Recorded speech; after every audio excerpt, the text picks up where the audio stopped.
Sa vie a entièrement basculé il y a un an. Partie pour un simple trajet en famille, la jeune Mila, 29 ans, avait eu le malheur de rencontrer le chemin de Pierre Palmade sur une route de Seine-et-Marne. Sous l'emprise de drogue, en manque de sommeil, l'humoriste l'avait violemment percuté en voiture, provoquant de graves blessures et la perte de son bébé. Et depuis, difficile de remonter la pente. Comment refaire sa vie après un tel traumatisme? Depuis un an, si est-il la question à laquelle la jeune Mila essaye de répondre. Âgée de seulement 29 ans, la jeune femme d'origine kurde faisait partie des victimes de l'accident de voiture survenu, le 10 février 2023, alors que Pierre Palmade était sous l'emprise de drogue. Et ne s'en est jamais remise, selon nos confrères du magazine Closer. Il faut dire que son histoire a tourné au drame ce soir-là. Enceinte de 6 mois, après une longue bataille pour devenir mère, la jeune femme a en effet perdu son bébé dans le choc, très violent.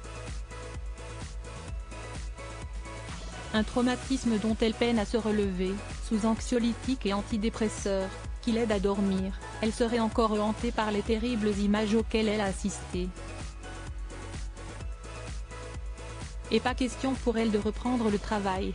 Celle qui accompagnait des élèves en situation de handicap est incapable, aujourd'hui, de travailler auprès d'enfants, rapportent nos confrères, qui décrivent une jeune femme mutique, incapable de reprendre une vie normale ou d'avoir une discussion sur le plan physique. Les séquelles sont également très importantes. La jeune femme a souffert de fractures des vertèbres et de la dentition, mais également d'un décollement de l'omoplate et a encore du mal à bouger. Chaque mouvement est une souffrance, pour elle, obligée pendant plusieurs mois d'être supportée par son compagnon, qui l'a lavée, a partagé ses insomnies, et pris en charge les tâches ménagères. D'autres victimes, et un procès qui arrive pour rappel, son beau-frère, qui conduisait la voiture, et son neveu de 6 ans, passager, ont également été grièvement blessés.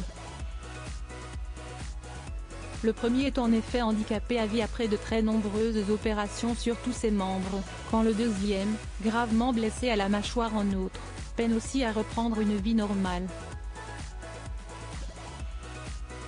Pierre Palmade, quant à lui, qui avait pris la voiture après plusieurs nuits sans dormir et après avoir pris de nombreuses drogues, s'en est sorti quasi indemne. Mis en examen pour homicide et blessures involontaires par conducteur ayant fait usage de produits stupéfiants en état de récidive légale, il a ensuite été victime d'un AVC et vit depuis en province, où il doit suivre un programme de désintoxication. Son procès pourrait désormais arriver dans quelques mois. Mais pas sûr que cela aide cette famille traumatisée à s'en sortir.